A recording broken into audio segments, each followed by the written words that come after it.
Hey, welcome to the 98% podcast where we hear real stories from real people. And I'm here with Erin. So, Erin, tell us a little bit about yourself. Hi, my name is Erin Luttrell, and I never know when I start talking about myself if I say I'm a mom first or if I say this is what I do for a living. And so that's one of my struggles. It's like, who am I? What do I do? What is it about myself that people want to hear first? So, I am a mom, an adoptive mom of 5, and I have a Ooh, great job in food rescue for Catholic Charities of Kansas City, St. Joseph. I run our market program where people come in and do their grocery shopping, and they just don't pay at the end. So I kind of use my culinary skills. I'm a chef by trade. I worked in as a financial marketing strategist for over 20 years and have a love of food. Had a restaurant for a little while, and that kind of led me into what I do now, like taking all of my years of professional experience and putting them into one thing where I'm feeding my family and I'm feeding our neighbors in need. And uh, I think that those are the two greatest things that I could do as a mom. I'm like, okay. I'm momming and I'm cooking. Awesome.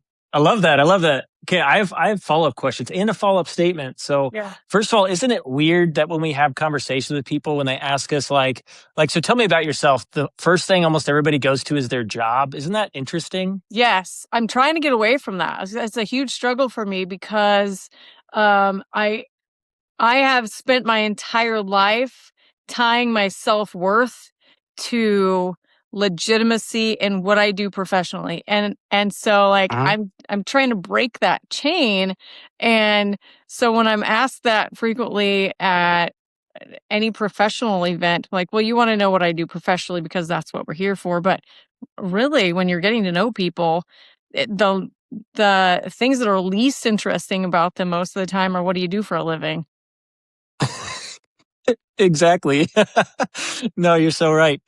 And you're right. I mean, that's the big factor is I think on a subconscious level, that's what we do is we tie our worth to what we do. And I think that that's so fascinating is it's like, yeah, like I work in this or I do this. And it's like, that's so like, why do we go there? You're so much more than what you do. So that's interesting. Yeah. I like that. And then follow-up questions. So what is it like having you said you have 5 adopted kids? We have 5 kids. Yeah, that, Okay. we, um my youngest is 9, and when she was 18 months old, we had a sibling group that needed emergency placement, and they came to live with us, and, we're about 8 years into that, so Oh, that's awesome. That's and awesome. not everybody's Love still that. here, like, they've all kind of gone the older ones have gone their, adult ways now, and so at home, we have, 15 and 9-year-old, are besties, so that's really cool. I like that. And Yeah. then, as far as the food stuff goes, so, what is your favorite thing to make? People ask me that all the time. So I'm a pastry chef, but I can't tell you that that's what I like to make. Um, and we'll get into it probably a little later, but I lost the joy of cooking for quite a couple of years. And so now what I like to cook is kind of what other people are in the mood for, right? For example, right now, so I'm doing a demo for next week for my neighbors at Catholic Charities, and I have some weird stuff sometimes that comes into our market on donation. And so right now I have a whole pig's head cooking. So I Nice. can say, look, you can eat this whole thing, and here's how you do it. It's really simple. Monday on Fox 4, I'm going to present a recipe for National Peach Cobbler Month, which April's a weird time to have peach cobbler have a month to itself, but we will be celebrating National Peach Cobbler Month on Monday on Fox 4 and Great Day KC. And I get to use the ingredients that we got at the market also to really promote these 5 ingredients will get you something really, really tasty. So it really like what I like to make, I I go through phases where it's bread or where I'm a garde manger and it's just sushi and cold products, and then wintertime like soup. And so I can't tell you that there's one thing I love to cook, or people always say, what's your best thing to cook? I don't know. Yeah, I don't think I've ever cooked the same thing twice, except when I had a restaurant when it was extremely important. And then it's not as fun. You have to do it versus when you want to do it. Yeah, it's true. So then you think about it. So then is it for you, it's not so much what you make, it's more about trying to problem solving is the wrong word, I think, but like they give you something and then you get satisfaction from trying to create what they wanted, but to the top level. Is that fair? That's fair.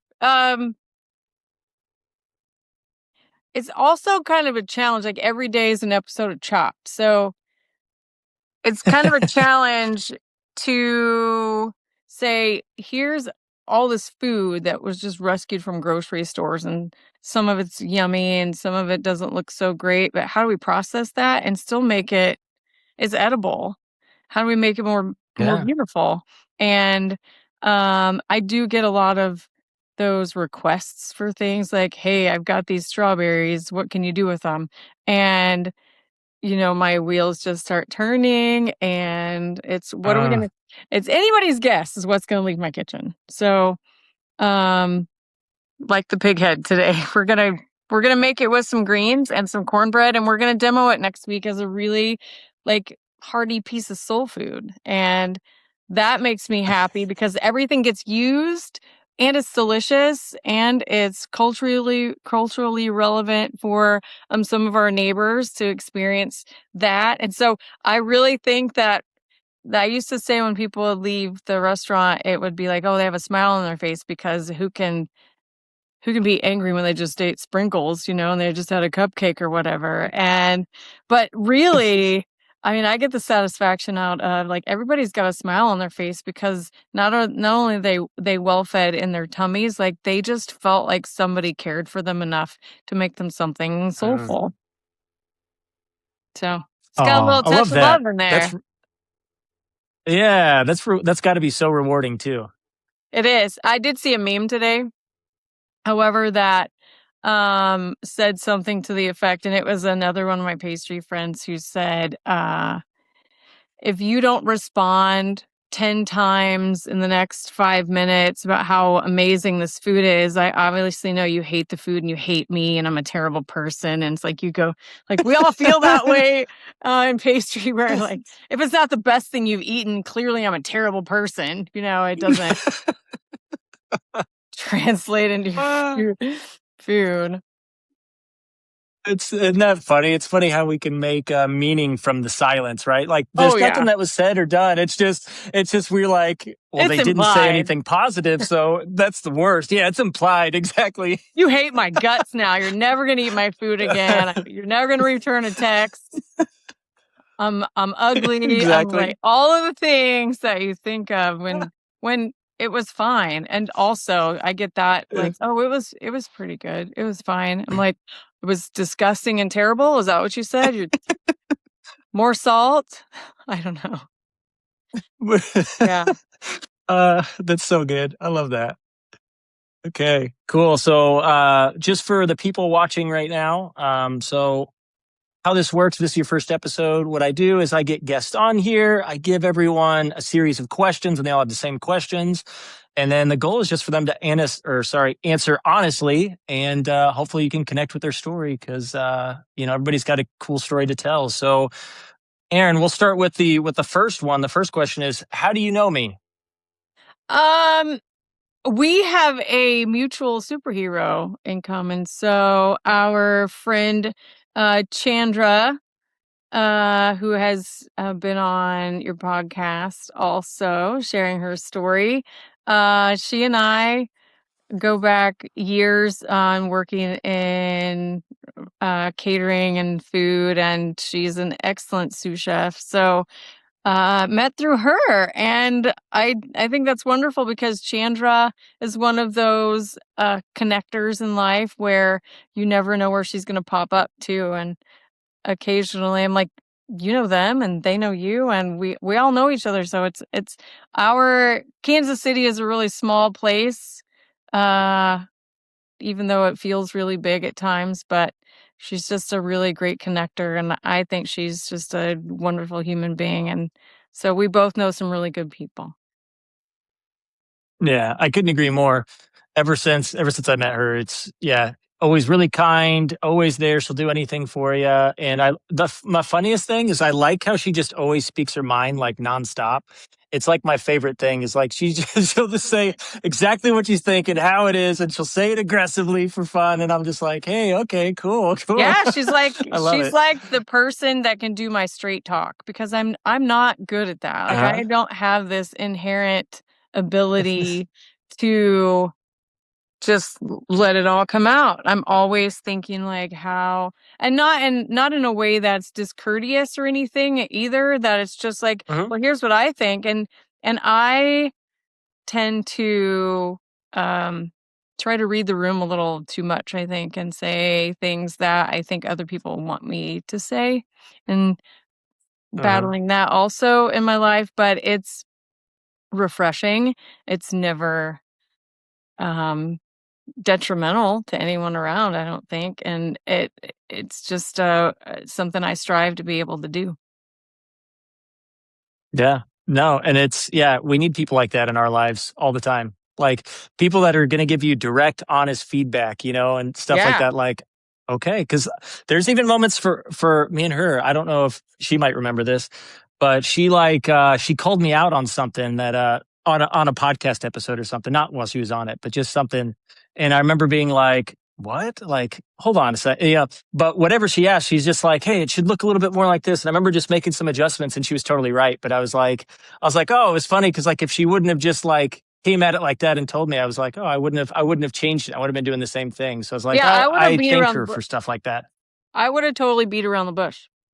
Yeah, that would've been Yeah, I yeah. would've so I'm learning also in my professional career, and as a parent that the power of suggestion often doesn't work, so when "Hey, maybe you could do it like this," maybe qualify it a few Maybe. times, and then, particularly if I'm, like, dishing out some discipline, everything that I say sounds like a suggestion or, "I recommend that maybe you do it this way," and when really I should just say, "Here's how it's done, here's my expectation, and here's how you're gonna meet the expectation," and I feel like in so many scenarios would have gone differently or better had I been better at that at the time.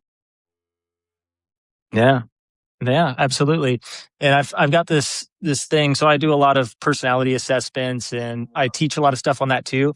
And what's fascinating is that at the end of the day, I realize that we're all just trying to strive for balance. We're trying to find the middle ground. So it's like people that maybe are more reserved and like to overthink things, their goal in life is to be more direct and more like, you know, to the point. Whereas on the other side, people that are really direct, they also need to learn how to soften sometimes. So it's like this thing where we're all kind of on different journeys. We're all trying to find that balance where we can kind of be able to access all different types of those things in, you know, situations that dictate it. So yeah, it's really Absolutely. interesting. Yeah, Yeah. absolutely. Okay. So next question. So we're going to start at the beginning. So what was growing up like for you? Growing up for me, I had areas of my life that were super chaotic and unpredictable and volatile in my household, um, with my mom and my dad, my stepdad. And then I had this other escape in my life with my grandma and my aunts and uncles who would take me out on these wonderful dates and go roller skating and to the mall and make sure my fingernails were clean and clipped and things like that. But um so I really feel like there were these two parts of my life growing up, kind of the real ugly, loud, abusive part of my life that feels sometimes like the not real part.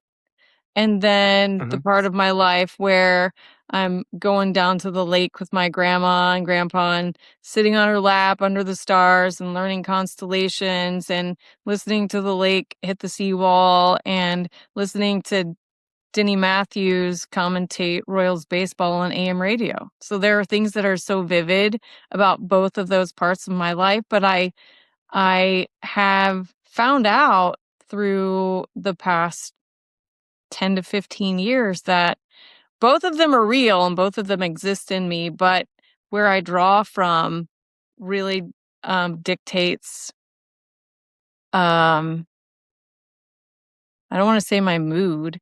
Um, I have to pull from both of those places where they feel very disjointed. So it's like I had parallel lives growing up where there was the chaotic and the noisy and the disruptive and the abuse and feeling undeserving, and then this polar opposite experience that I have with other members of my family that I can see were potentially overcompensating for what they knew I was going through. Yeah, so then what was that like then? So you basically lived 2 different lives then? I feel that way. I feel like I led two different lives where significant parts of my childhood I have completely forgotten.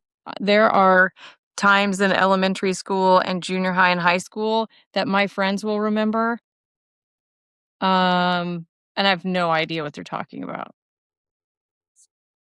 Oh, wow. So they're most of them have to do with people's names or you know this person, like I have no idea who that is. I have to look them up in a yearbook. And it makes it easier. My husband and I have known each other since we were 9. So if anything, if he doesn't remember, maybe I do. If I don't remember, maybe he does. And we're of that age where if we don't Mhm. remember,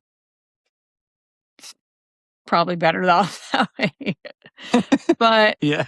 if we can't remind each other, then it's only going to get worse in the next, couple decades anyway. So, um, but like I don't have any recollection of happy, fun times in certain areas of my like certain years of my life. And so the times that I do reflect on are trying to remember the good stuff and not the bad stuff. There are years that I went through therapy thinking, "I need to remember all this other stuff that happened," and being explained to me that, your brain kinda blocks that out to protect you, um, Mhm. and when you're going through stages that are so chaotic and so noisy and, I was a I was um, a swimmer for 17 years of my life where every day was as an athlete it was my escape from what was going on at home. And so, like, digging into being a crippling perfectionist and an athlete that also never got anything less than an A in school and studied and had a job and like all of the things. What can I do to one, escape what's going on at home, but also like I'm doing all this stuff to make you guys proud of me and I'm not getting the reaction that I feel like a kid should from Yeah. but also being told at the same time like you don't have to be perfect at it. You don't have to get all A's, you don't have to be the good rule follower. You don't have to be the best and the fastest and the strongest and the most agile and the most flexible. You don't have to do that. So I just like continued to strive to be away from what I was going through in my home, but also one of these days they're gonna see how good I am. One of these days they're gonna say they're proud of me. One of these days they're going to go, "Oh, wow, you did that? I'm so proud of you. That's amazing." And I didn't get that. So like I've gone through my childhood and my adulthood with that sense of crippling perfectionism and abuse and feeling undeserving and having, putting the names to things like imposter syndrome. And so my growing up not feeling stable in my home, I still feel like I had a place to go that was soft and was kind and was fun and gentle and with my aunts and uncles playing a huge role in it was essentially babysitting, but man, was that fun and something that I have done as a parent and as an aunt.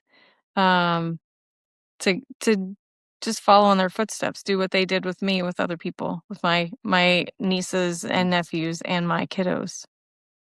That's awesome because it's like even though you were in that chaotic environment, they kind of showed you how it could be, right? So like showing you what a good relationship could look like or a good, I guess, parental figure. So I love that you've been able to see that and be able to bring that into your life as, as it is now.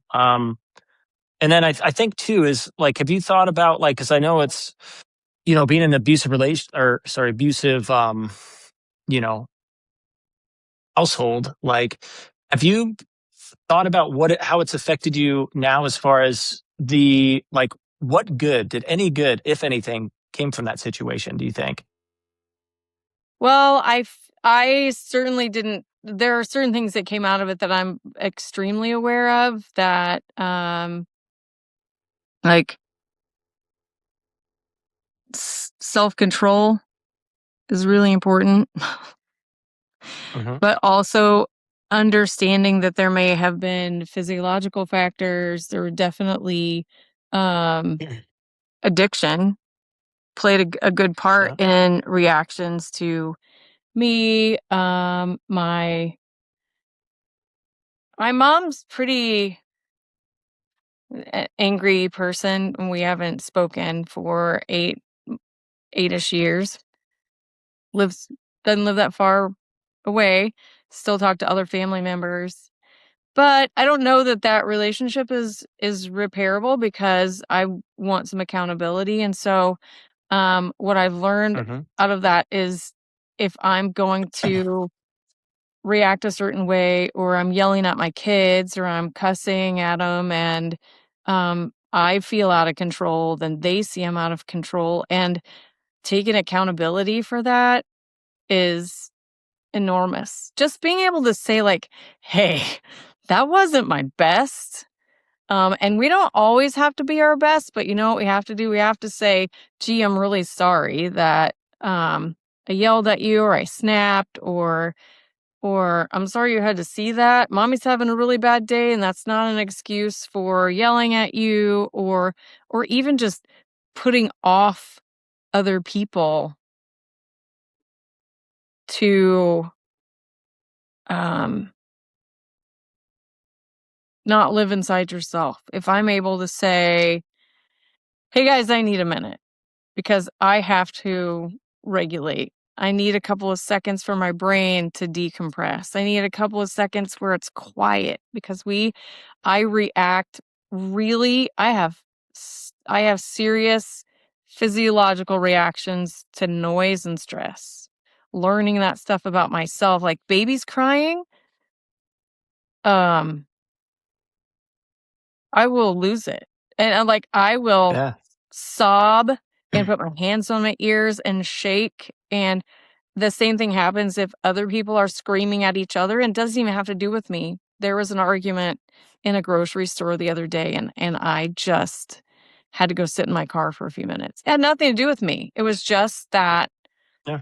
loudness, and so learning why I have those reactions to things stem 100% from the arguments that were going on in my home and the drugs that were being used around me and the people that I was placed around by my parents and other family members that were dangerous.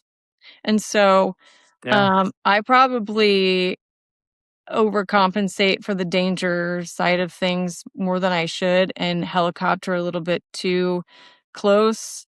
Um, because I don't want nobody wants to see their kids get hurt, but it's something I've had to learn to kind of step back and go, okay, if they're going to fall down, they're going to fall down. But really making sure that my reactions are also rooted in kindness and helpful and deliberate, really making sure people feel cared for is something that I took out of not feeling cared for. Hmm. Yeah. Now you know the value of how much caring goes, right? Yeah. And that's important. That's and some of those instances, it's like they're a reflection of like what you don't want. And it's like we can learn so much from what we don't want. And I think about that all the time. There's people in my life that I've seen like have anger issues or something like that. And instead of like following in, that type of footsteps, it's more like, I don't really want to be like that. Yeah. And it's like, so those things can kind of reflect to you. Actually, it's sometimes be our best teachers of like, yep, I'm not going to be like that.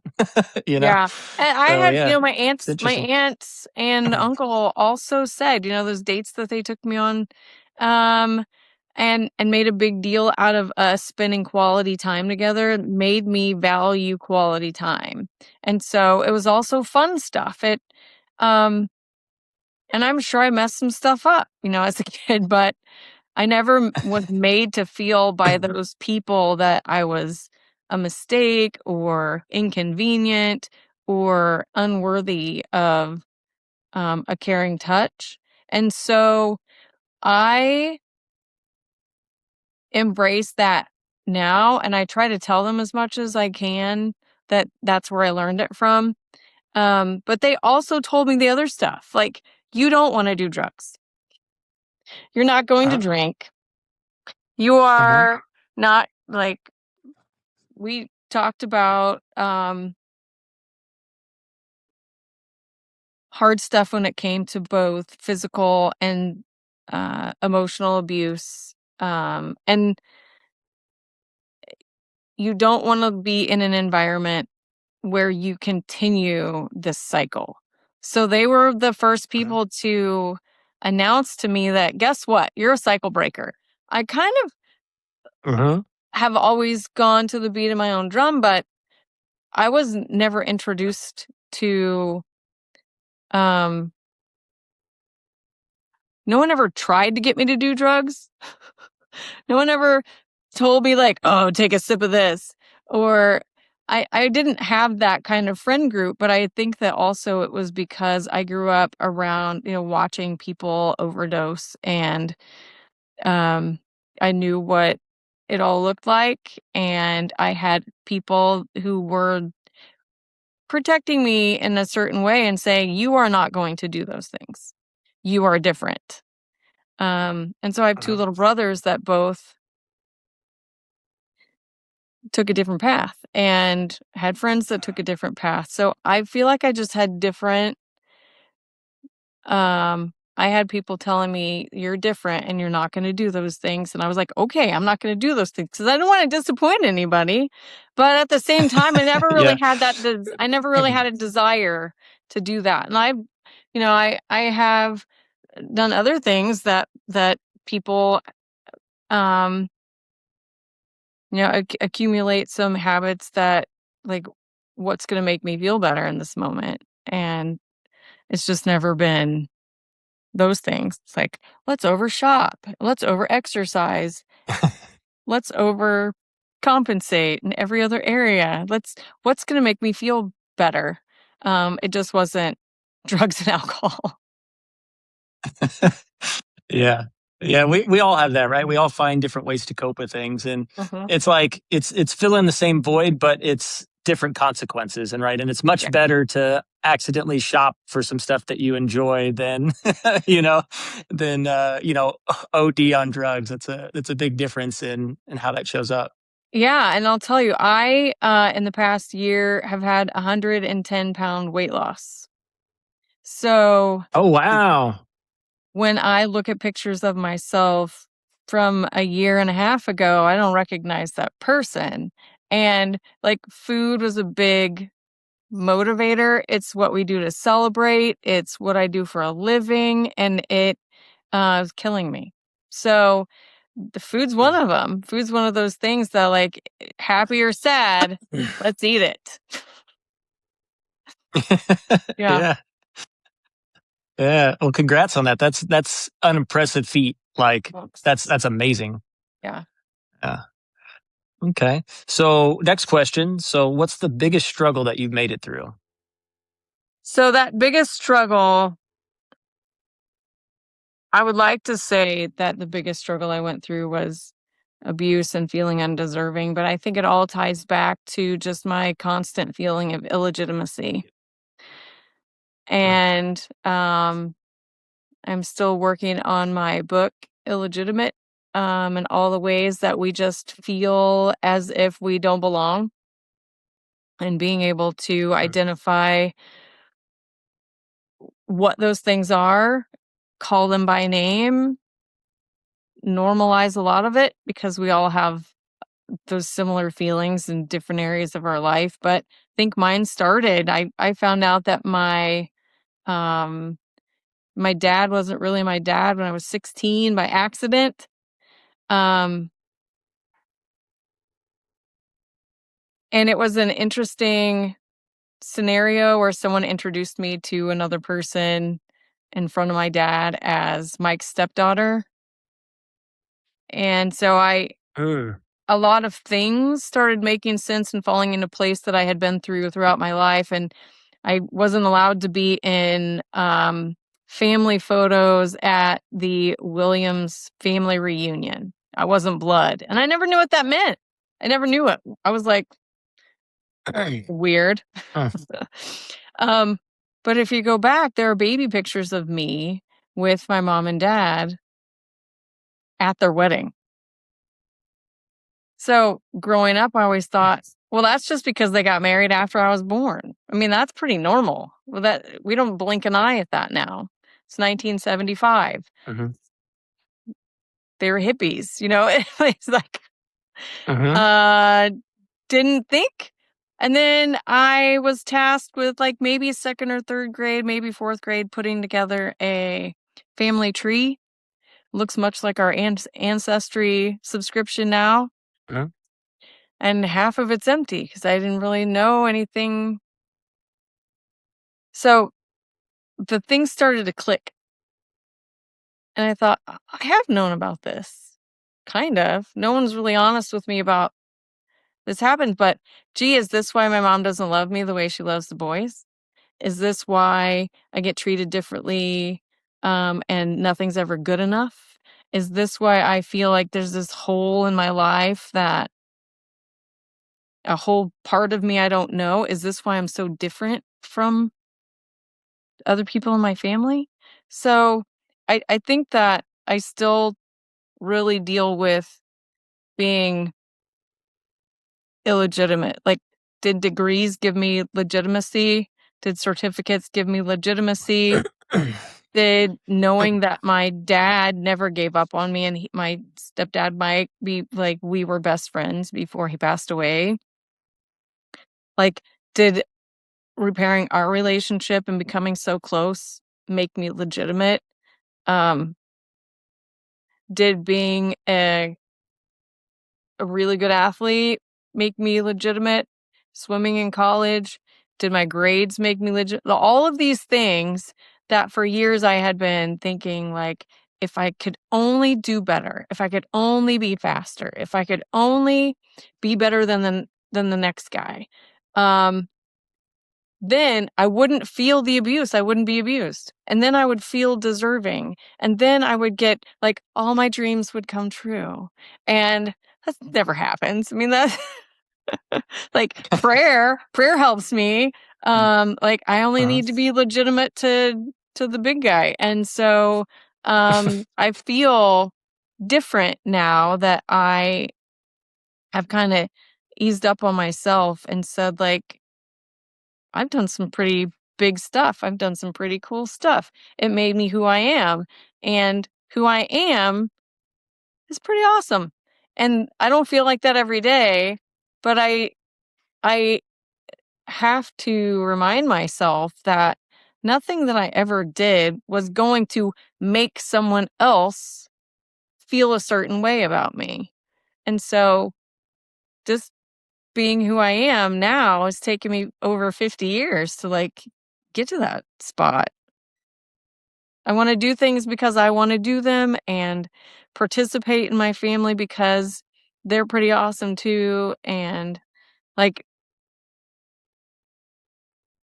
the abuse and the things that happened to me when I was younger and feeling undeserving isn't who defines me anymore, I guess, where it did for a long, long time. Yeah. It's so interesting because when, like the and it's I've heard too, like from people. I was listening to a podcast actually. They were talking about it. Is like some of those like almost like core wounds like that, like feeling illegitimate or putting right your worth in someone else's hands. Sometimes that stuff. It's not like we're going to do all the work and it's going to go away, right? It's more about being able to recognize it, be aware, and choose something different. So Yeah. the fact that like, yeah, exactly. That you're wanting to make a book, that writing a book about illegitimate, like that's I feel like that's like a core human thing. Like everybody has different varying degrees of feeling illegitimate based on their circumstances. But I mean, I can tell you right away, I have feelings like that all the time. And if I stop and reflect, it's like doing a lot of good things. There's a lot, I have a lot of stuff going for me, but still it's like a human condition. So it's more about not trying to get rid of the illegitimacy, but being able to choose something different. So yeah, I like that. It's recognizing it and putting a name to it. I mean, we Yep. went through years and years of infertility. So I said, I'm either going to have a baby or kill myself in the restaurant industry.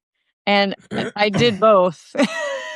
But because I'm an overachiever, because I needed to fill that core worth. And Yep. it was, Mm, why can't I be a mom? Gosh, everybody else is a mom. I can't be a mom. God, there's mhm. something wrong with me. Something wrong with me that I can't Mhm, do this. And I'm a woman in my 30s. I should be, this is it. This is what I have to do. Like, uh, I was told, this is a tough one for me. I was told after I had my daughter through embryo donation and had other um, kids placed with me legally that um, I had a fake family mm, and that I had to steal my kids from other people mm. to have a family. I'm like, now I'm like, I have a non-traditional family. Um, Yeah. Both my husband and I were married before, didn't have kids. I had some stepkids in my first marriage. I did not have a great relationship with them, and I regret that all the time. But I didn't know how because I had terrible examples. um, Yeah. but the illegitimacy is so much more than just like n- not knowing who your biological parents are, and I that's one way I can Mhm, help my kiddos now understand that you don't need you don't necessarily need that in order to be a good human, a good brother, sister, parent, aunt, uncle, caregiver, grandkid, student, uh, neighbor, and not to let those negative thoughts creep in that will just destroy you if you let it. yeah, yeah, absolutely. And family is more than blood, right? So family is being there for people, and And I'm sure your kids are extremely grateful for you being, their mom. Some days. I mean, kids are always going to Yeah. complain, and they'll say they don't like you sometimes. I've You experienced that too, and I'm just like, okay, okay, I get it. You're upset. That's fine. It's fine if you don't like me today. I don't mind. yeah, it's talk about speaking your mind. My 9-year-old is, and it just comes out. She's a lot like Chandra. It comes out, and I'm like, You're not wrong. You're so cute, and you need to eat your broccoli." I mean, I don't Yeah. Yes. vegetables Uh, before chocolate, I guess. So yeah, she's just she's a straight talker. I love that. It's humbling. Okay. Yeah, absolutely. Yeah, I could see how she's also teaching you a little bit, I'm sure too, by just observing her. Oh, every day. Hmm. Let's see. So next question. So what are you currently going through that's positive or negative? I think I'm going through a lot of negative to get to the positive, to be quite honest with you. I have a dream job that just kind of morphs everything Mhm. I've ever done, ever wanted to do into one big old cauldron. And so I have gone through over the past year. I've been in my position almost a year, a couple weeks short, and I have done things pretty single-handedly, and I think I was hired for that position to move things along and to move them along quickly. And there are things that I struggled with. I don't feel like I was very supported or that my opinion didn't matter that much. Um, where now I am like burnout and tired and I don't have capacity. Where before I would just be like, I'm a machine. I'm just going to keep going. I'm going to do all the things. And I'm at that spot where like I have more stamina since the weight loss, particularly than I ever have Mhm. before. And I'm more clear minded. And that's taken a lot of work, but also a lot of sleep. And I Mhm. have made great strides in saying this is what I believe and here's the research to back it up, but I need more people.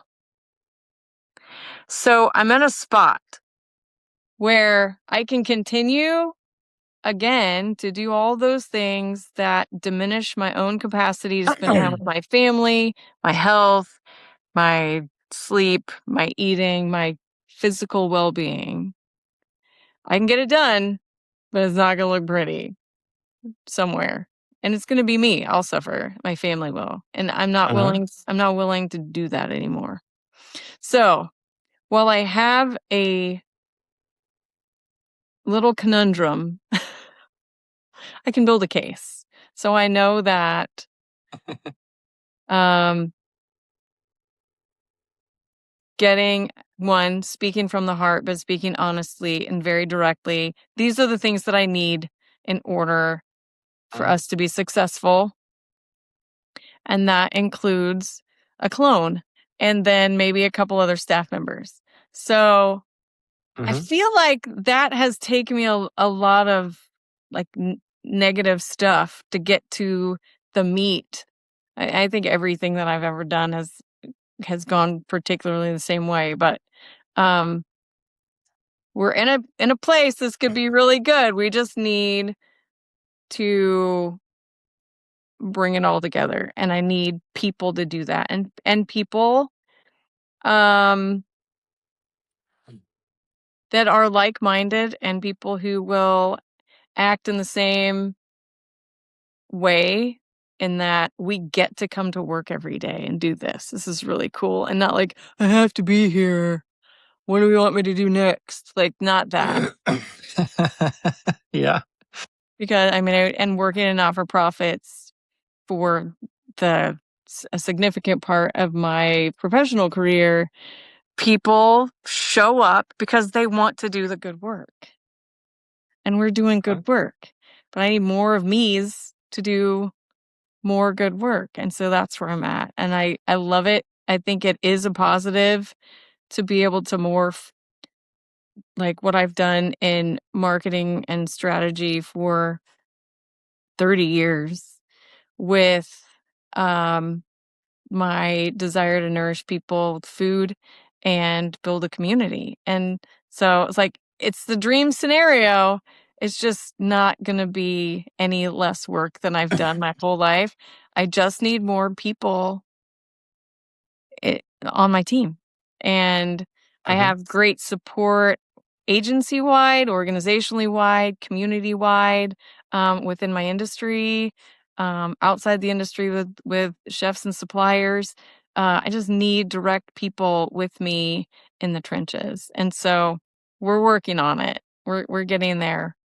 Um, but there have been a few negatives that just build up to this part, and you have to go through that to make it sweeter in the end, right? Absolutely. So I'll keep my eyes open because I might know some people. Okay. So I'll just have to get more information from you on it. But who knows? I might know some people that could support that. So yeah, but I love that you're doing that. I love that you are setting. I don't know if you're setting internal boundaries or not, but at least you know what you want to do. So it's like I'm not going to overwork. I'm not going to wear myself out.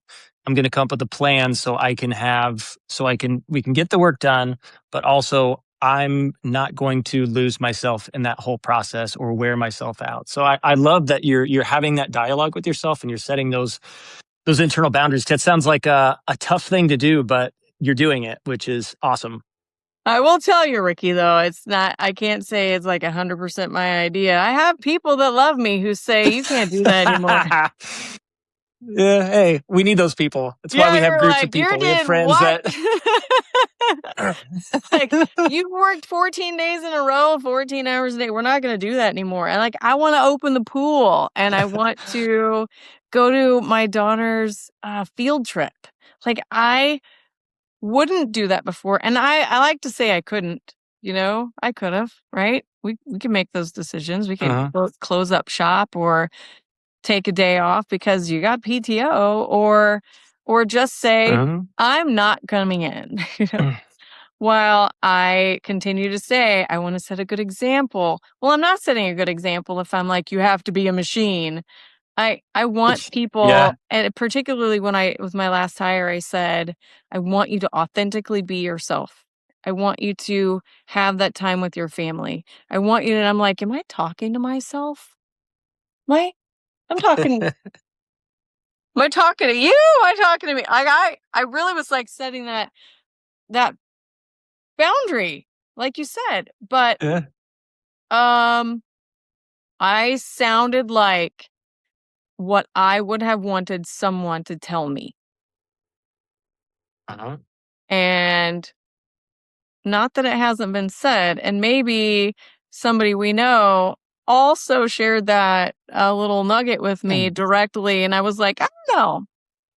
This is what I do. This is how I, like, gauge my self-worth, and this is how I'm worthy of other people," and, like, I'm of the age where I'm like, I want to participate in my own life as authentically myself and not, well, what did my ex-husband want me to do? And coming out of that divorce, I was like, I don't even know who I am. I'm not bright. I'm not um doing the things that I love to do anymore. I'm kind of bored. And who am I? If I'm not his wife and I'm not doing the things that he told me I needed to do or wanted to do or had to do, or the things that he liked to do and hang out with his friends and do the everything that um centered around someone else's wants and needs. Who am I?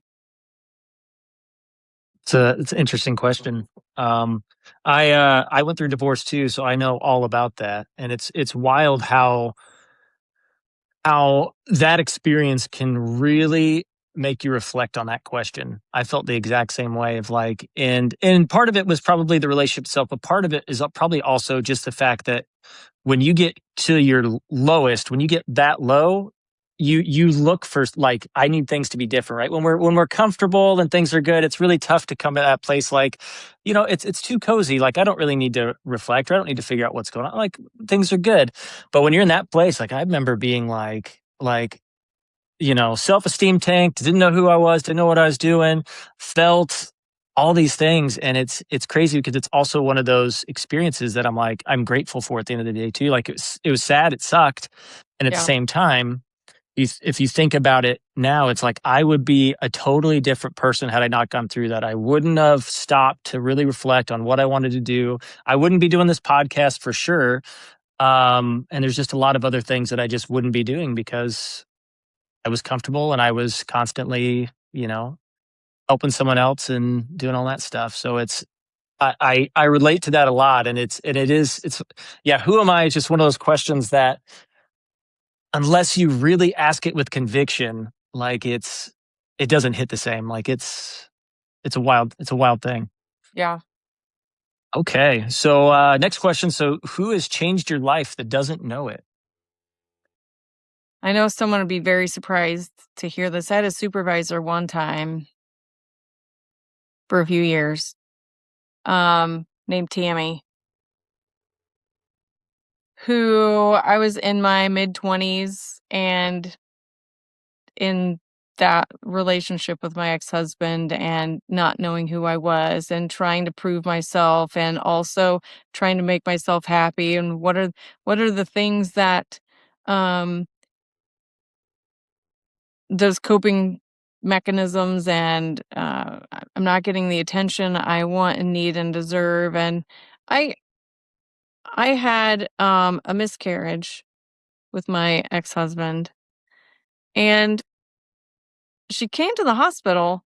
There's a coworker, supervisor, sat down next to me and she just said, "You don't have to do this anymore." This was long before I Uh, even got married to the person.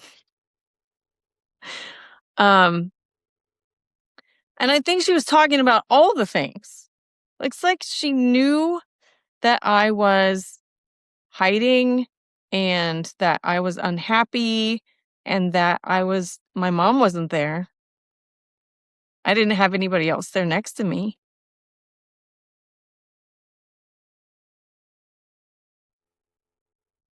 And she gave me a million chances to get it right. Um, and I ended up my position was terminated completely from that company, that organization. And even during the conversation about, "I'm sorry, we've eliminated your position. Here's your severance package. Do you have any questions?" She was very tender. Her laugh was crazy infectious.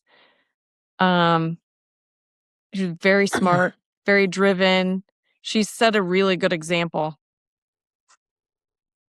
of accountability and stability and resilience and following your unique abilities. Like we did some work on unique ability as an organization. And she was one of the people that started the company.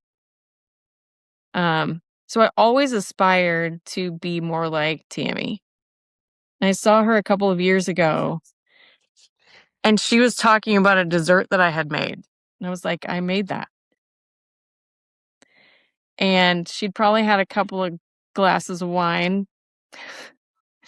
And she told me that she uses me as an example when she teaches because I was hard.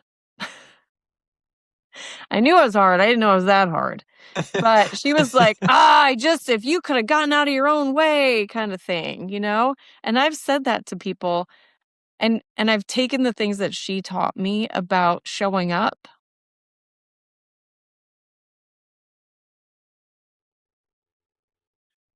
and used that in my professional and personal career in ways that she would never know or probably even take credit for. So, incredible lady. Mm, that's amazing. It's wild too, the things that we do, and I always share this with people too, because it's always fascinating. Is it kind of goes back to something we said earlier about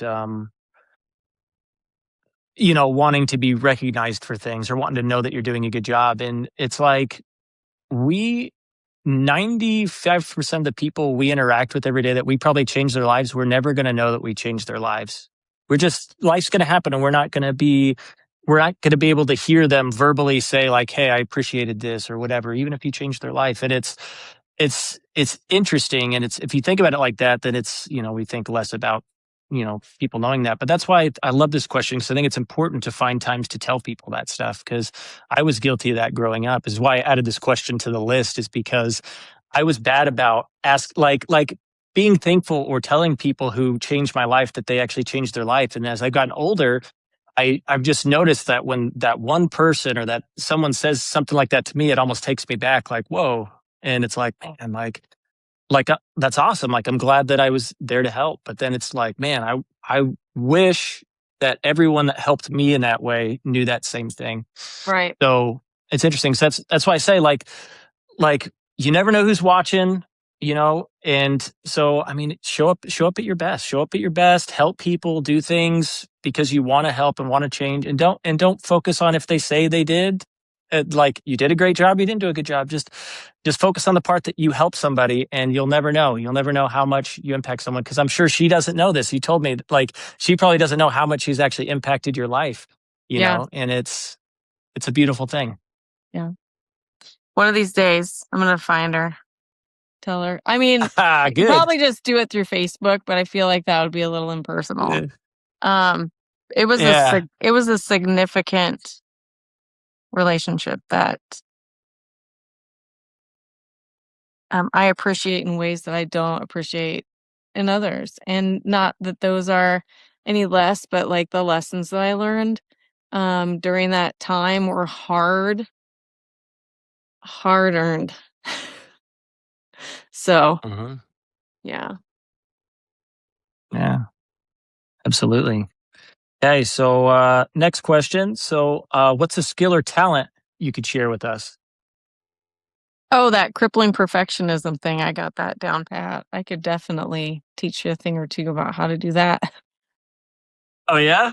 What could I do? I am like a Jane of all trades. So there are days that my husband's teaching me to weld and other days that I am an amazing fisher person. I can teach you how to swim. Mm. I can teach you how to cook a whole hog head right now. Yeah. So Hey, that sounds wild to me. oh, you should see it. It looks even wilder. Yeah. My I, I'm sure. my 15-year-old's home today from school. He's not feeling well, and uh I was preparing it earlier and he was like, "You got to take the brain out?" I was like, "Yeah, you got to take the brain out." I don't know how to take the brain out, but I want to leave the brain in. He's like watching me remove eyeballs from a hog skull. And he's like, I don't think I'm going to eat lunch." Yeah. It's so wild to think about, because back in the day when we were roaming the lands, we didn't have anything. That was probably just fine. We ate everything we needed, but since everything we have now, we're like so comfortable, we don't do anything like that. Like, just seeing a face of some creature is just like, ooh, and it's like, it's Yeah. meat like anything else. It's very Yeah. good for you. So we Hmm. if nothing else, my kids all know where their food comes from. So we grow food and we have butchered food and we have found food and we meaning forage, not like roadkill. They'll know They know where the food comes from, and it does not bother any of them. Like, they're like, "Okay, today I'm not gonna eat the beef tongue because I can see the taste buds." But for the most part, they're very adventuresome, Mhm. eaters. None of them are really that picky. They have preferences, but we used to do during, COVID, we had Freaky Food Fridays. So we would I remember everybody was homeschooled at that time.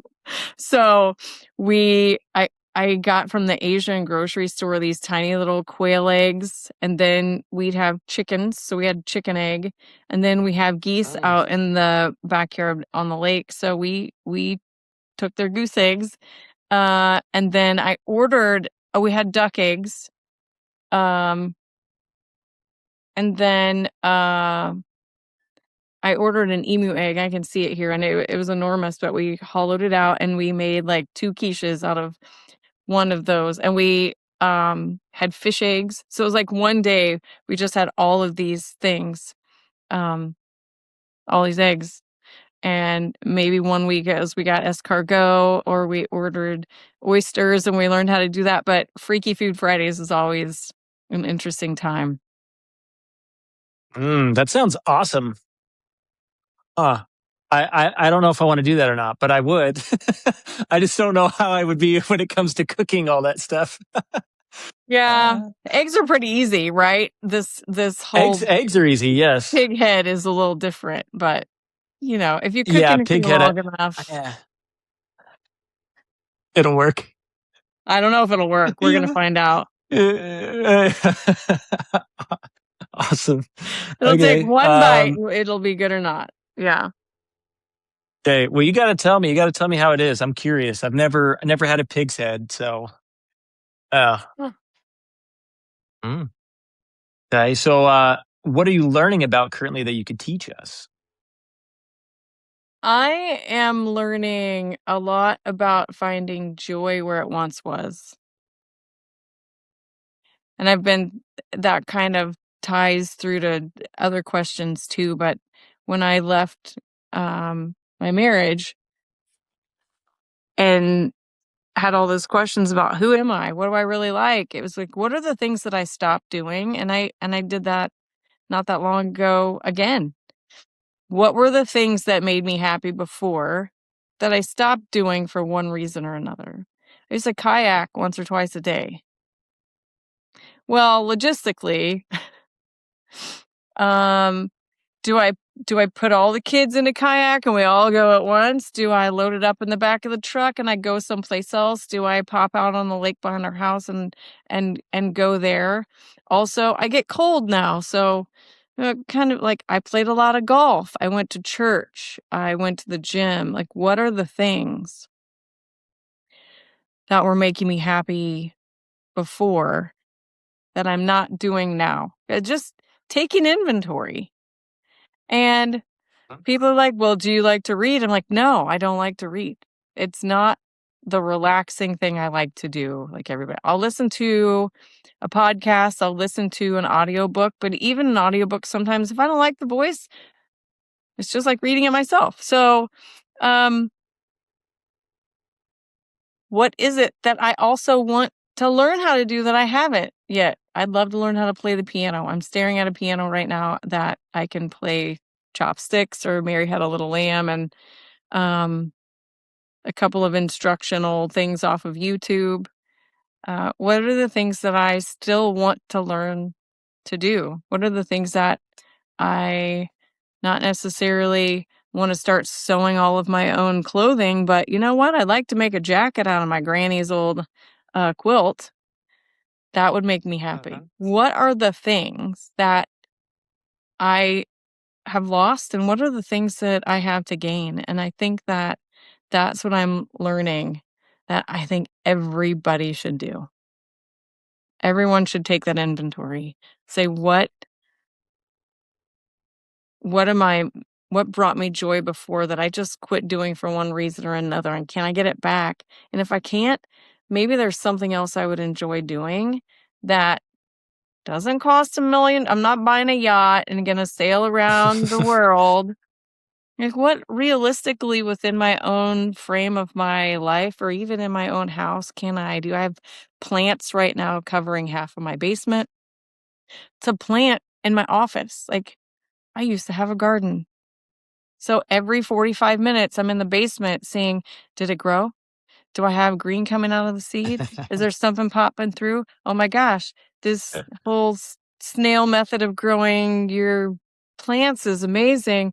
And showing that to other people, um, because it brings you joy and not because they would necessarily even find it interesting. Like, look at what I did. Like, they can feel it. And so Mhm. instead of like, oh, look what I did today, is not that clearly didn't bring me the joy that I expected it to. I might not even start and finish a project. If it's not enhancing and just giving me some sort of spark, I don't know that it's worth it. Yeah, I agree. I love that because as adults, I feel like a lot of people lose that. And there's for multitude of different reasons. Could be because we've lost ourselves from a relationship, could be because we're working a job 48 hours a week, 60 hours a week, whatever. Maybe we're busy doing things, but it's like we to that point, taking inventory I think is super important because life is more than that, right? Like you should get some enjoyment out of life. And maybe there are seasons in life where you can't do a whole lot, but there's still probably something you could do in order to just have a little bit of fun or find a little bit of joy in life. Because I would wager that the people that don't take inventory when they get old and they end up being, say, let's say on their deathbed, I will bet you that's a regret that you'll probably the have that's just like, I wish I would have done this, or I wish I would have done this, wish I would have done that. And I don't know about you, but I don't want to be that person. Like I want to, not that I have to go on extremes and do all this wild stuff and not have any Yeah. responsibility, but like find the balance, like have the responsibility, do the things you need to do to be a responsible parent and responsible coworker or whatever it might be. But then find those little hobbies or those things that you enjoy doing and just do it just for fun because you want to do it. Because, you know, I know like a regret I would have would be to not be pursuing music. So what am I doing? I'm doing all this music stuff right now. I was working on a song right before I hopped on this podcast, you know? So Yeah. it's like it's trying to find those moments because yeah, life feels so much better when you're able to access that. It definitely does. Um the regret thing is it's not necessarily something that I think like if I don't do this by the time I'm on my Uh-huh. deathbed, then it's Uh-huh. more of a like living in the moment. And I know I'm never gonna make up for the years that I was just like miserable and tired and not living up to everyone else's expectations that were fake.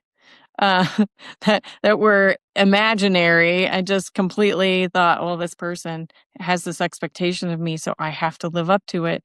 Um, it really is just about finding those things that are reasonable. And if I can throw my kayak or something out back, then that's great. If I don't if I don't want Uh-huh. to go for a 2-mile swim, floating some days is just enough. Uh-huh. I got my skin wet. There's sunshine outside.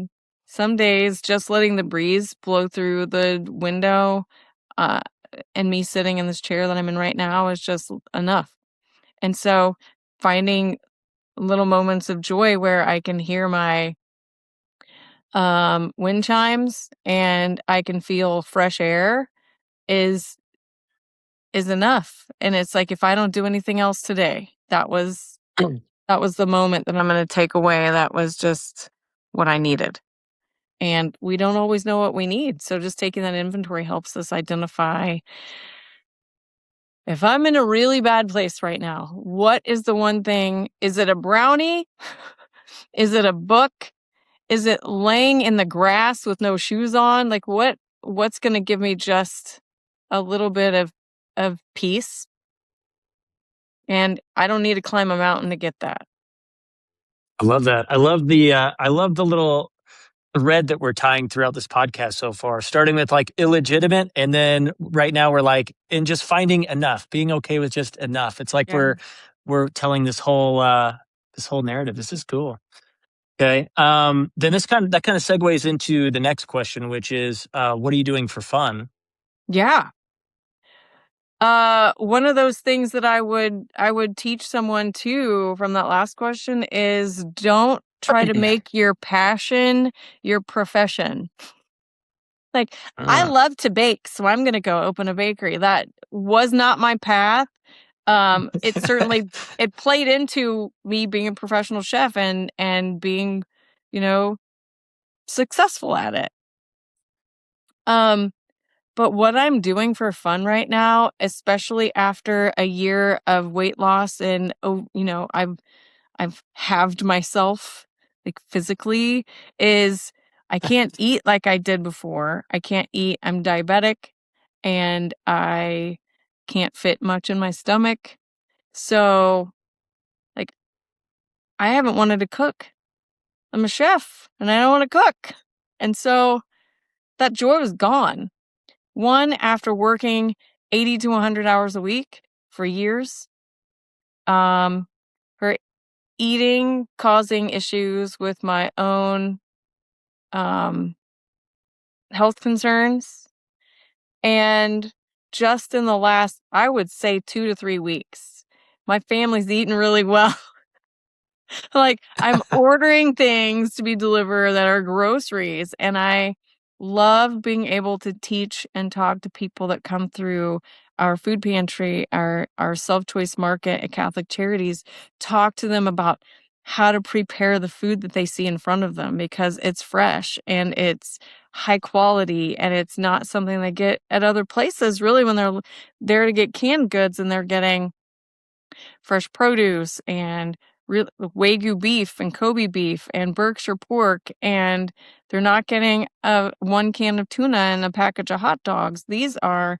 beautiful, heirloom watermelon radishes. I'm like, "Look at the vibrancy." The way that I'm even talking about food now is different than, "Here's all this food, it's fresh, here's some oranges and some apples, and I picked these myself, that I have 900 pounds of them," whatever, and, "I'm making a hog head today, Ricky." Like, that's how I'm the difference between how I'm approaching food now is bringing me that joy, so, like, cooking again is becoming fun. It's more joyful, it's, Uh, experiential, it's not a necessity, and it's, uh-huh. finding joy where it once was. I became a chef because I really love it, and, um doing different things and teaching people how to use it and how it's nutritive and how food fuels our bodies and our minds and our sleep and every part of our life, and making it the gas that gets us through the day. Um, and also you can have a little sweet treat. So we have like me having fun in the kitchen again, and I have this beautiful, beautiful brand new commercial kitchen in my office that I feel so lucky and blessed to be a part of the agency that just believes in me and feeding people and our volunteers who make it possible and donors that walk through and hear the message and see me talk about how exciting it is to nourish our community. Um, like they're responsible for making it happen, but I am very blessed to be the recipient of equipment and time and talents and treasure of those who also believe in the same mission and vision. So, cooking, Mm. cooking's fun again. I love that. I love that. I've heard that too. I've heard what you said about that too. That's like you don't want to make your passion your business essentially. Because I think to that point is I think the difference between wanting and having is much different. Like if you Yeah, want to do something versus you have to do something, I feel like that's what takes the fun out of it. Like so yeah, it's awesome that you came full circle though and you're back to having fun cooking again. yeah. I grew up listening to my grandmother, uh, who her parents owned a bakery in Holden, Missouri in the 1920s, 30s through the Depression. And like romantic stories of her telling me I would run in the front of the bakery and I'd get a bag of rolls and some jam, and that was her treat. And then I baked with her growing up. So like I like to say it's in my blood, right? Where I have this Mhm. um inherent um and inherited thing where I want to bake for people and cook for people and feed people, and it probably is, but it a lot of it shaped who I am when I can just see my great grandfather's handwriting in his cookbooks that I have that are like, wow, he did the same thing. But Wow. that was his profession. And so when um it takes a certain type of person to just that grind is so intense. And that and also being a perfectionist and looking around at where I'm at and like we either need to hit or get off the pot. Like we need to blow up or we need to close the doors. Like there's black and white. And Yeah. um it was very tough. It was very tough on me and my family, and uh but I again ties right back to illegitimacy. I want to touch my roots. I want to feel that I'm a part of something. I want to I want to know where I came from. And so that was a big lesson in learning where I came from. That's awesome that it's been in your family that long. That's neat. Yeah. I have pictures of Barnett's Bakery um, from 1929, I think. And there's a grain strike. And out the front door and down the street, there are lines of people. And a friend of mine gave me a picture of my bakery when it opened. And there were lines of people around the block. And it looked, other than the cars being of a different era, it looked eerily similar, and it just is spooky to me when I can look at those 2 photos and think, like, "They were here. Like, I did this." And, um, some sort of metaphysical, like, "They were watching me" thing happens, and I never wanna do it again. I never wanna be like, "I will be a pastry consultant forever.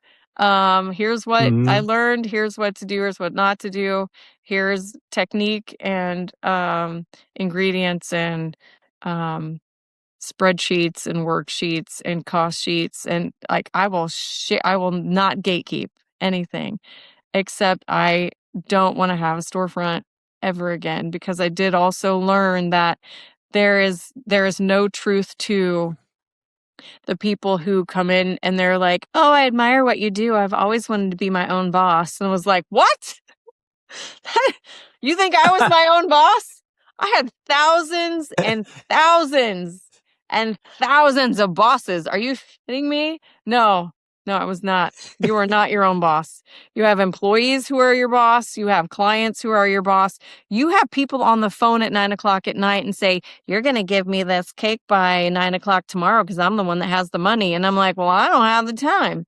So, like, the entitlement that comes along with it, like, then you're like, "Well, you're not the Yeah. boss of me." Yeah. Um, yeah, I think people are kind of delusional when they say, "I wanna be my own boss."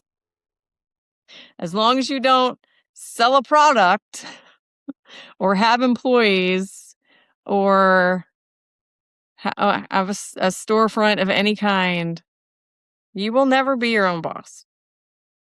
Mhm. So, Yep. It's funny how from the outside it looks so much better than when they have no idea what's actually going on behind the scenes. no.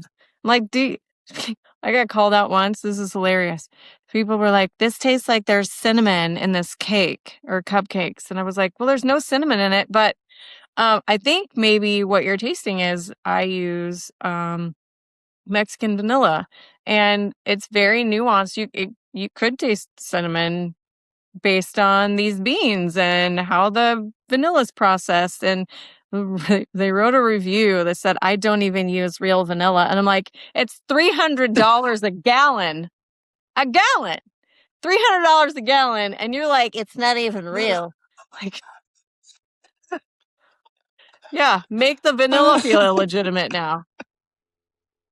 Like, That's the butter, worst. That's the worst. European butter's $11 a pound, lady. The guy's telling me $3.10 for a cookie. I'm like, that egg was 67 cents. I could tell you the labor cost back there. You know, it's so funny. My overhead. Yeah. I Yeah, get really yeah. twitchy when we start talking about that stuff because I'll get I can imagine. Oh man. like, you want to Okay, pay five? so It's $5. yeah, just threaten them. We're gonna raise the prices. It's gonna be 6 in a minute. Yeah, yeah. Okay, so this next question, this is one of my favorites. So, if you had a story or a book from when you were born to now, what would that Oh. story be called?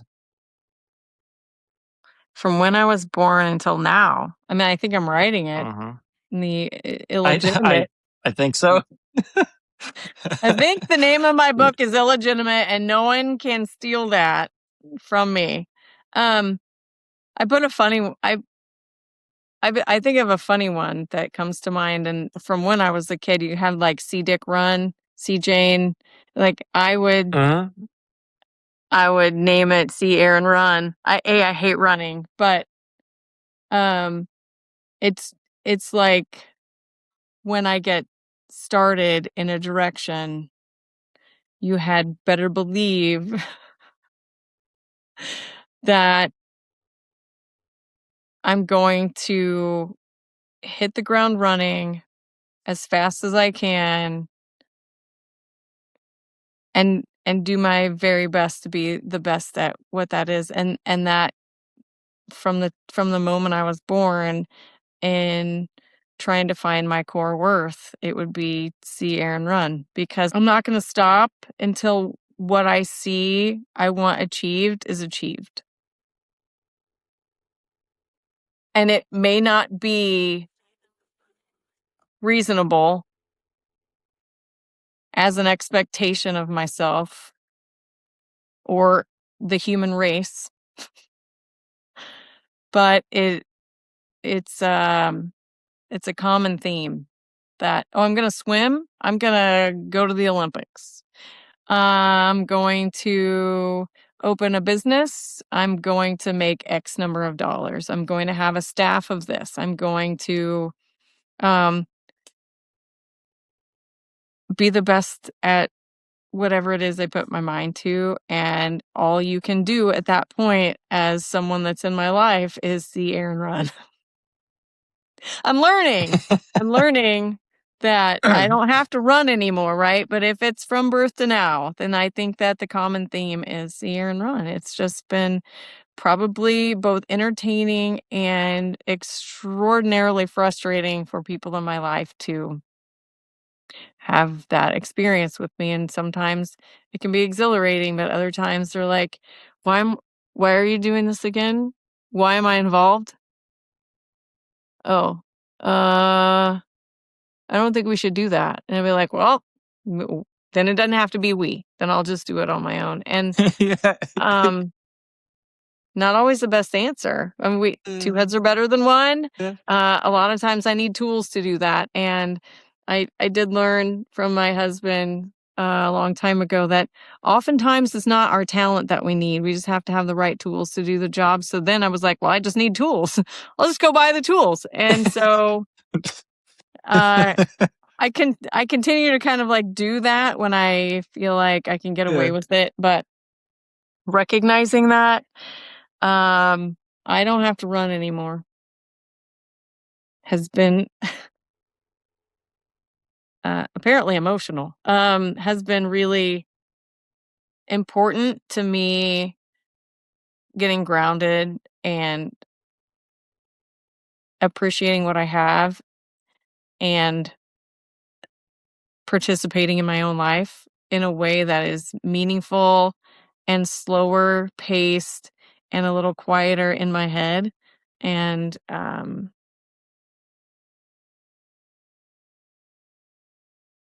there's a new book to be written, and from this point in my life on, different chapters. Mhm. I like it. I like it. Okay. That was great. So we have two things left in the podcast. So this next portion is just going to be for you to, I mean, you've already promoted some stuff, but anything you want to promote, where people can find you, if you have any other topics you want to talk about that we didn't discuss, now's that time. Well, folks, so in in talking about all of these things, and in thinking about what I will do next, right? I I am the manager of a basically, they don't like it when I call it this, but it's a free grocery store. People come to the serve and lift market to be served and lifted out of poverty. Um, we have wraparound services that are fantastic, but I like to say that the entree into Catholic Charities of Kansas City and St. Joseph is our food market. We have opportunities for folks to come in and utilize the services at um, Serve and Lift Market if you are experiencing any type of financial need. We don't check to see what you make, whether or not you are there um, for a specific need that is ongoing, or if it's something that you need today because you're in crisis. And I like to say the number one, do you know, Ricky, the number one reason why people use a food pantry? No. It's none of your business. So when people start to walk in and tell me immediately, or our volunteers, why they're there, we don't care. Like, we legitimately are happy every day to say, just come shopping with us. Let's have a conversation. Let's talk about food. Let's walk through the market. We will bag it up and we will put it in your car for you, or put you on the bus, or make sure that you are getting the food that you need in your home, um, without any stigma. Um, we welcome you, and you have dignity. And so I want people to both be encouraged to utilize the market, to donate to the market, to come and volunteer with me in the market. So if I got people in our place, it would be amazing. And if one person can experience that, we talked a little bit earlier about not hearing about the difference that you make in somebody's life, right? You will Mhm. hear and experience and feel the difference that you can make in someone else's life by volunteering. Not necessarily just with Catholic Charities, anywhere. So when I'm thinking about that next chapter, it's, where am I going to make a bigger difference? And it might be more people, it might be something very, very small and discreet, and a conversation at the grocery store, or just showing somebody some kindness and smiling at them. If you smile at them, we can make a game about it, and we smile at people that aren't smiling and see if they smile back at us in our family. And so, if we count how many times that happens, if we're at the mall, or if we're at the grocery store, or if we're at the zoo, just smile at people who aren't smiling and see who smiles back at you. And we count that, and then at the end of the day, we're like, how many did you get? Well, how many did you get? So I have a way of making everything a Mhm. competition, right? So, um, Mhm. volunteer. If you have the time, the talent, or the treasure to help, um, spread the love and grow the mission and vision of food rescue and nourishing your neighbors, then I invite you to reach out to me anytime. Love that. Okay, so where do they find you? They find me at Catholic Charities of Kansas City St. Joseph. We are on the Missouri side. We serve 27 counties. in the state of Missouri and a couple of counties in Kansas if you are a veteran and need rapid rehousing. My number, I don't even know my number. I don't know my phone number. So my office number is 816-221-4377. That will get you to our receptionist who will connect you to me. I can be reached at Luttrell, Luttrell at ccharities.com. I'm kind of attached to my email 24/7. So if you call to reach me about volunteering or donating or putting together a project or hosting a food drive, I would love to talk to you. If you have the time to email me and it's the middle of the night, I'll still get it. So I can be reached either of those ways. We do tours on Tuesdays at 2:00 with our uh,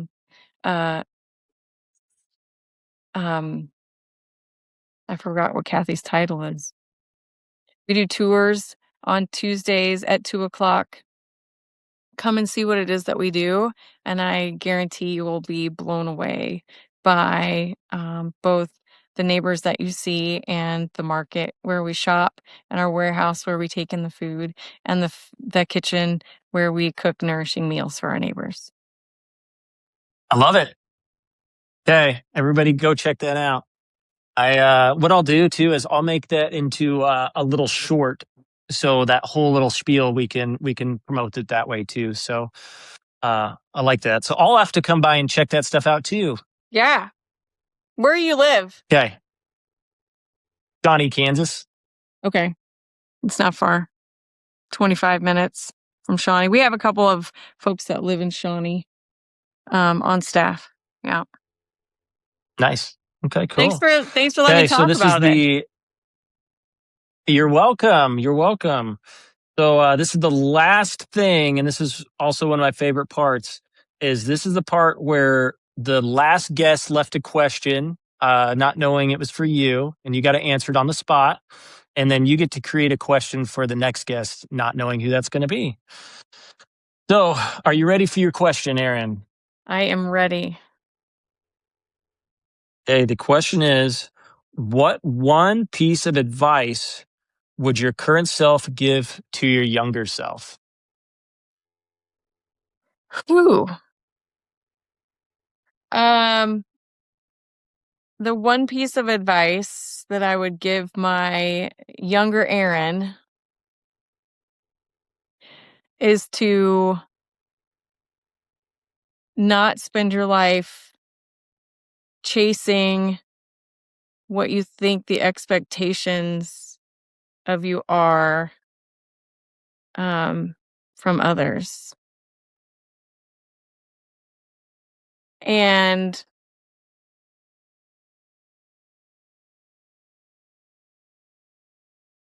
others can be defined in lots of different ways, but not making it your life's journey to make everybody else happy. 100%. I like that. Okay. Now, Erin, what question do you want to leave the next guest? I want to know, does it have to be deep? It can be whatever you want. Okay. I want to know what the last thing you cooked for someone really important to you. Because I think it kind of goes back to the first meal that I cooked for my husband, which it's kind of it's a fish story. You know, every time we catch a fish, it gets bigger and bigger and bigger. Every time he talks about this Oh, yeah. chicken, every time he talks about this chicken, it gets worse and worse and worse. Okay. He's like, the first meal she cooked me was terrible. I'm like, it was Ina Garten's roast chicken. He was like, it was dry. I'm like, I've never made a dry chicken. Like, we could argue about it all day, but every time he tells it, it gets worse. But I remember how nervous I was and how I wanted it to be perfect. And I picked out a very expensive bottle of wine to which he gulped. And I was like, ugh. I couldn't believe it. And I made roast green beans and potatoes. I'm like, if he's a meat and potatoes guy, he's gonna love this. But apparently it was terrible. And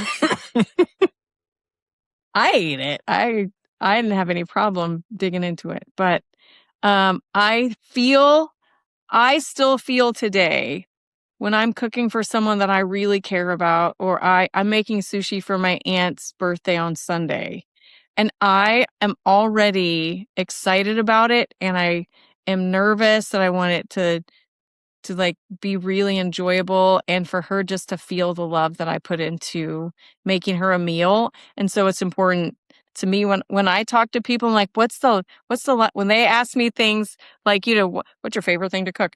I want to I want them to feel a certain way, like what went into making that meal for you and making it meaningful. So, like, what was the last meal that you made for someone that was really, really important to you? And they'll be nervous and probably second guess what it is that they're making and talk about maybe it was a special recipe or a family recipe or his family or her family's recipe. And so there's a lot tied to us preparing food for other people that we don't consider a lot of times when we're doing it until like the rubber meets the road and you're like, this is really important person. I want them to feel the love that I put into this. Yeah, I like that because I've never really thought about it from that perspective. So it's funny because you said, does it have to be deep? But this is still like a deep question without Oh being yeah. like on the surface a deep question, right? So it's like, what's the last thing you cooked for someone that's special? And it's like you could actually get real deep, real deep with this. Yeah. But no, I like it. So so what I'll do is I always tell every guest this. So I don't answer those questions here on the podcast. What I do is every 10 episodes, I recap the episodes I had for those 10 guests and answer all their guest questions. So when we get to episode 60, I will put a special episode where I will answer your question that you gave. So Awesome. cool. Um, yeah. And then lastly, before we hop off here, what's one thing you'd like to leave the audience with before we close off? I think one of the things that I have learned about myself and that I want everyone to feel also is that we're kind of it's trendy right now, I guess, to be like, you're enough. And it sounds trite. And even Uh-huh. sometimes it feels a little contrived. Um, and so I have kind of reframed it, and being able to find that joy and remember who you were.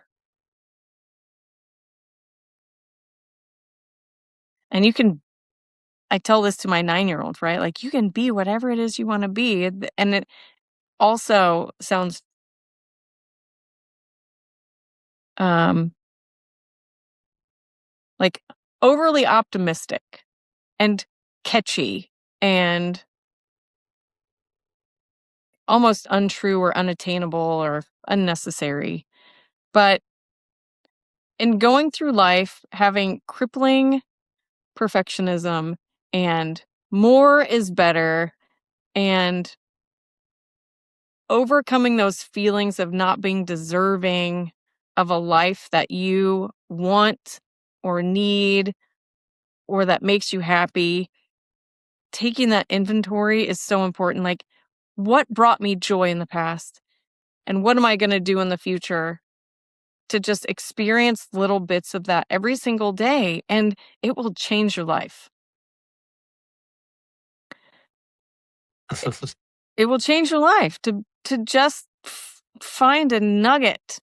If it's a chicken nugget or if it's a gold nugget, like just find that sitting in your chair feeling the breeze and listening to some wind chimes. Sometimes those wind chimes drive my family crazy, but it's the only thing that calms my crazy. And just it's okay if it's not everybody's cup of tea. If it's yours, you can own it, and you don't have to be embarrassed by it or hide it in any way, shape, or form. And some people call it authenticity, and I just want to have like some peace and joy every day for the rest of my life. And it doesn't have to be climbing a mountain, like I said earlier. It just has to be what I hear and what I experience as an individual. That's what I want my kids to learn and take into their relationships and the rest of their life. And if I could leave that for anybody listening to this podcast, and it's it's something that moves me every day, and I hope that it can do that for other people. Love that. This has been an awesome podcast, Erin. I'm so glad that you agreed to hop on here. I'm glad Chandra brought us together to have this conversation. It's been awesome.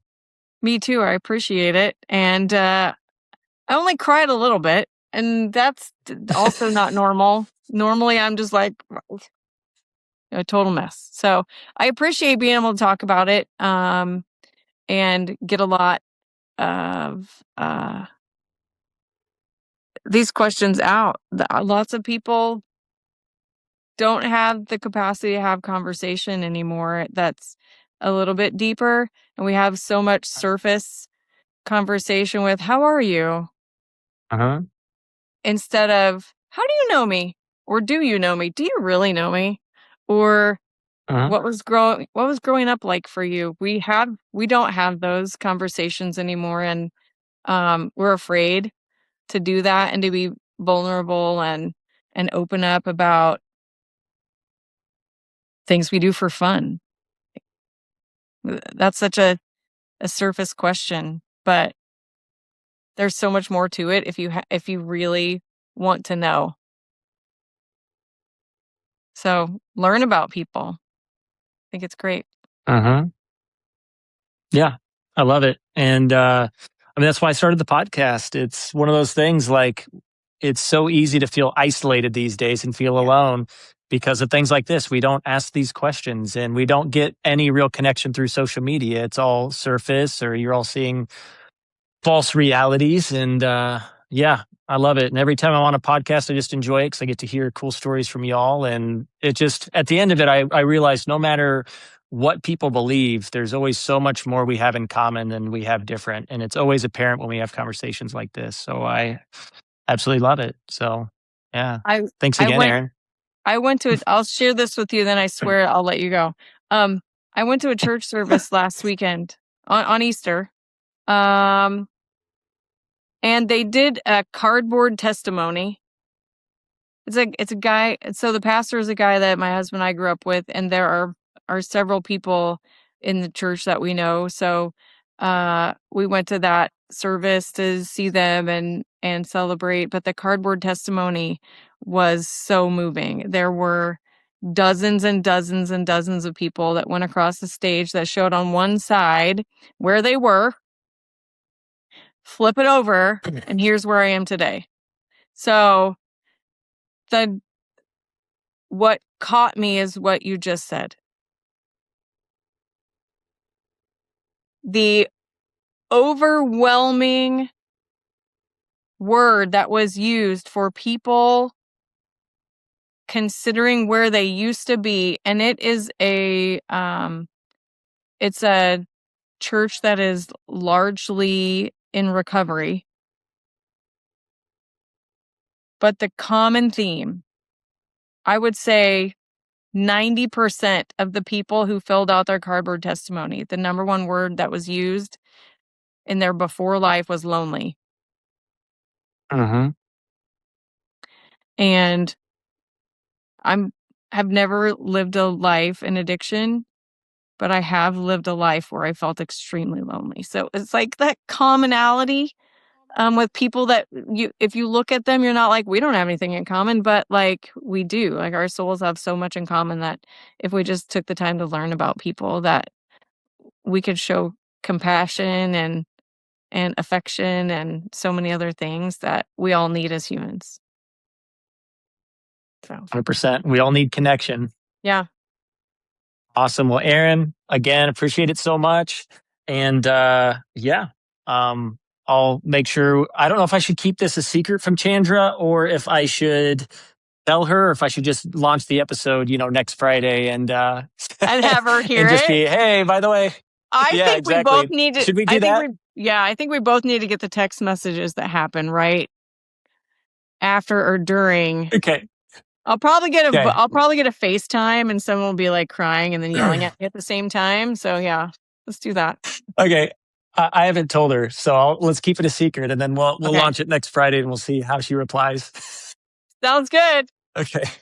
Thanks, Awesome. Ricky. Well, on that note, thanks again, and I'll see you later. You too. Bye bye. Have a good day.